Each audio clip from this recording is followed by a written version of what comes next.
आज का हमारा क्वेश्चन है, विधायन से आप क्या समझते हैं? सर्वोच्च विधायन और अधीनस्थ विधायन की विवेचना कीजिए। What do you mean by legislation? Define supreme legislation and subordinate legislation. ये क्वेश्चन जूरिस्प्रूडेंस सेकंड का है, LLB second semester plus other semester, जिनके सेमेस्टर में भी जूरिस्प्रूडेंस सेकंड पूछी जाती है। पढ़ते हैं इस क्वेश्चन के आंसर को। विधायन का अर्थ, मीनिंग ऑफ लेजिस्लेशन।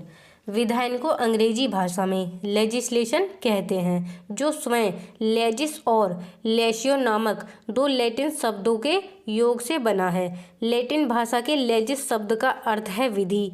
जो लैटिन शब्द का लेजिस शब्द है, इसका अर्थ है विधि, और जो लेशियो शब्द है, इसका अर्थ है प्रस्थापना। अतः विधान का शाब्दिक अर्थ है विधि की प्रस्थापना या फिर निर्माण करना।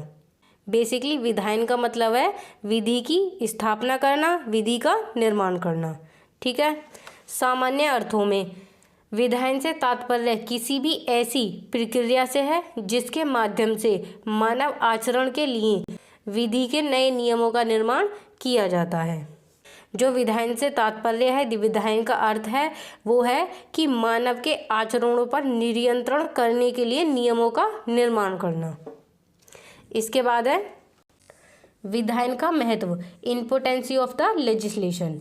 विधि निर्माण में जो विधि का निर्माण है, उसमें विधायन को सबसे प्रबल, प्रमुख एवं आधिकारिक स्रोत माना गया है, क्योंकि इसे प्राचीन विधियों को निरसन करने तथा वर्तमान विधियों का संशोधन करने की शक्ति प्राप्त है। रास्को पाउंड के अनुसार विधि के 4 मुख्य प्रयोजन हैं। जो विधि है उसके 4 मुख्य प्रयोजन हैं, और इसका कार्य है, विधायन का जो प्रमुख कार्य है वो है विधि का निरसन करना, विधि को खत्म करना और विधि को बनाना, यानी कि प्राचीन विधि को खत्म करना और नई विधि को बनाना।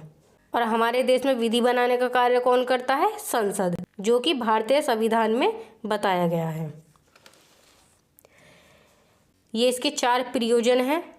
न्याय व्यवस्था स्थापित करना, जो लेजिस्लेशन है, जो विधायन है, इसके 4 प्रयोजन ये हैं। न्याय की व्यवस्था करना, समाज में स्थिरता लाना, समाज के प्रत्येक व्यक्ति की स्वतंत्रता की रक्षा करना और नागरिकों के अधिकार की सुरक्षा करना, और मानव की अधिकतम संतुष्टि। ये कार्य हैं विधायन के, लेजिस्लेशन के। ठीक है, आगे देख। उपयुक्त उद्देश्यों की पूर्ति के लिए विधि के निश्चित नियमों की आवश्यकता हुई, जिससे न्याय प्रशासन सुगमता पूर्वक संचालित हो सके। प्राचीन काल में जब विधान जैसी कोई विधि निर्मात्री शक्ति अस्तित्व में नहीं थी, प्राचीन काल में जब विधि जैसी कोई शक्ति नहीं थी, उस समय प्रथाएं तथा प्राकृतिक विधि या देवी विधि के नियमों के आधार पर न्याय व्यवस्था संचालित होती थी। प्राचीन समय में जब विधि नहीं थी, विधायन नहीं था, तो तब जो प्रथाएं होती थीं, प्राकृतिक विधि होती थी, देवी विधि होती थी, उनसे न्याय प्रशासन या फिर न्याय का संचालन किया जाता था। परंतु समाज के विकास एवं प्रगति के साथ साथ यह अनुभव होने लगा कि प्रथाएं तथा प्राकृतिक या देवी न्याय में पर्याप्त समय लगता है। जब तक कोई प्रथा विधि का नियम बन पाए, तब तक सामाजिक आवश्यकताओं के अनुसार नई प्रथाएं जन्म लेती हैं, और इस कमी को दूर करने के लिए विधायन की आवश्यकता प्रतीत होती है। विधायन एक ऐसा साधन है जो प्रथाओं तथा सामाजिक आवश्यकताओं या लोकमत के बीच के रिक्त स्थान की पूर्ति करता है। जो विधायन है वो सबसे पहले तो विधि बनाने का कार्य करता है, और प्राचीन काल में न्याय प्रशासन प्राकृतिक विधि द्वारा या फिर देवी विधि द्वारा या फिर प्रथाओं द्वारा होता था। लेकिन समय समय के साथ जैसे जैसे समय में बदलाव हुआ, वैसे वैसे लोगों की सोच में बदलाव हुआ और उन्हें विधायन की कमी महसूस हुई।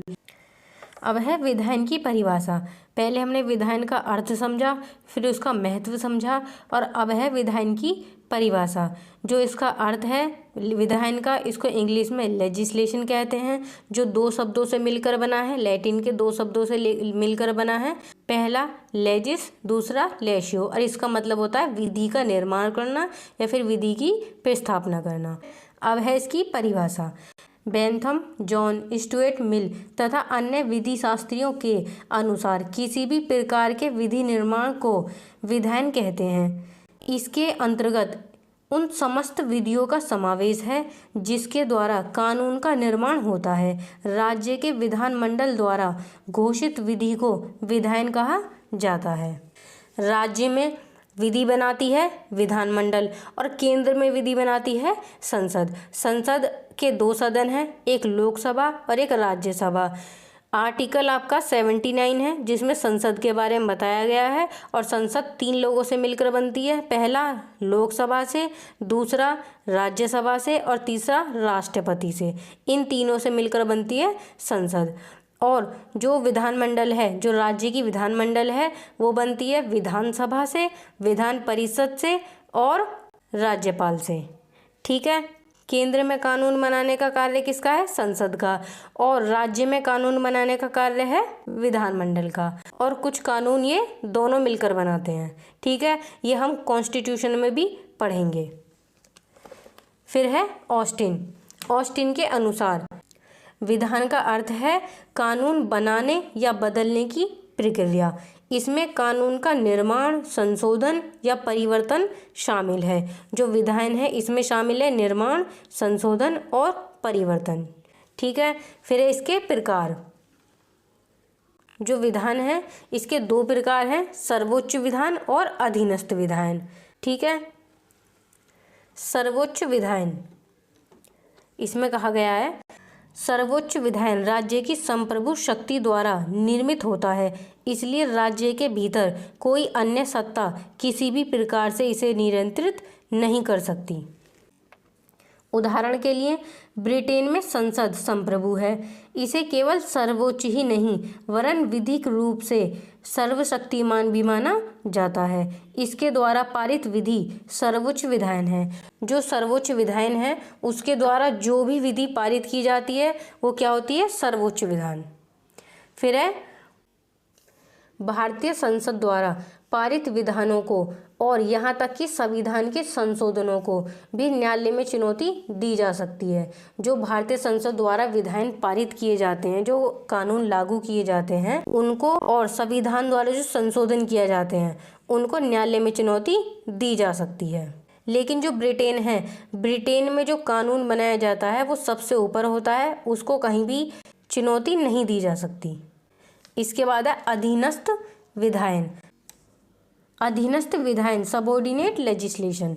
अधीनस्थ विधायन वह विधायन है जो प्रभुतापूर्ण विधायिका के अलावा किसी अन्य प्राधिकारी द्वारा किया जाता है और इसलिए अपनी कानूनी मान्यता या प्रमाण के लिए ऐसे विधायन को सर्वोच्च वैधानिक प्राधिकार पर निर्भर रहना पड़ता है। इस कारण परिवर्तन किसी दूसरी सर्वोच्च वैधानिक शक्ति पर आधारित होता है। इसको उदाहरण से समझते हैं। उदाहरण के लिए जब संसद या राज्य के विधानमंडल एक नीति के अंतर्गत अपनी विधायी शक्ति का प्रत्यायोजन डेलीगेशन कार्यपालिका के अधिकारियों को कर देते हैं, जब संसद और राज्य के विधानमंडल अपनी शक्ति को कार्यपालिका को दे देते हैं और ऐसे अधिकारों या प्राधिकारी जो अथॉरिटी कार्यपालिका के अंतर्गत जो अथॉरिटी होती है उसके द्वारा प्रदत्त अधिकार के अधीन जिस विधि का निर्माण करते हैं उसे अधीनस्थ विधायन की श्रेणी में रखा जा सकता है। जब संसद और राज्य अपनी शक्ति को कार्यपालिका को सौंप देते हैं और कार्यपालिका द्वारा जो कानून बनाया जाता है उसे क्या कहते हैं? अधीनस्थ विधायन। ठीक है, बस यहीं तक था ये क्वेश्चन। आपको इसमें सिर्फ 3-4 चीज़ें याद रखनी है। पहला, एक तो विधायन का अर्थ, कि विधायन का अर्थ क्या है, उस शब्द को कहाँ से लिया गया और उसका क्या उद्देश्य है। विधायन का उद्देश्य सिंपली इतना सा है, विधि का निर्माण करना, पुरानी विधि को ख़त्म करना, नई का निर्माण करना। फिर इसका महत्व पढ़ा था हमने। इसका महत्व है जो प्राचीन काल में विधि बनाई जाती थी वो चलती थी प्रथाओं से, प्राकृतिक विधि से और देवी न्याय से। लेकिन जैसे जैसे समय बदलता गया, लोग बदलते गए, उनकी सोच बदलती गई, तो उन्होंने विधायन की आवश्यकता को महसूस किया। इसके बाद इसकी परिभाषा पढ़ी थी हमने और फिर विधायन के प्रकार। विधायन के दो ही प्रकार हैं, एक सर्वोच्च विधायन और एक अधीनस्थ विधायन। सर्वोच्च विधायन वह विधायन होता है जो एक सर्वोच्च शक्ति द्वारा बनाया जाता है, जैसे कि हमारी संसद। फिर उसके बाद अधीनस्थ विधायन पढ़ा था, और अधीनस्थ विधायन होता है कि जब जो संसद या फिर राज्य है वो अपनी विधायी शक्तियों को कार्यपालिका को दे देती है, और कार्यपालिका की जो अथॉरिटी है उस पे कोई कानून बनाती है, तो उसे कहते हैं अधीनस्थ विधायन। इस क्वेश्चन को 2 बार पढ़ लेना, आपको अच्छे से समझ आ जाएगा, और इसके कीवर्ड आप खुद बनाना इस बार, ठीक है। और आपसे ना बने तो मुझे मैसेज कर देना, मैं आपको टेलीग्राम ग्रुप में इसके कीवर्ड सेंड कर दूंगी, लेकिन ट्राई खुद से करना। पहले सारी हेडिंग्स को एक पेज पे लिख लेना, उसके बाद इसके अंदर के कीवर्ड लिखना कि आप किन किन कीवर्ड से इस क्वेश्चन को याद कर सकते हो, ठीक है। मिलते हैं अगली वीडियो में।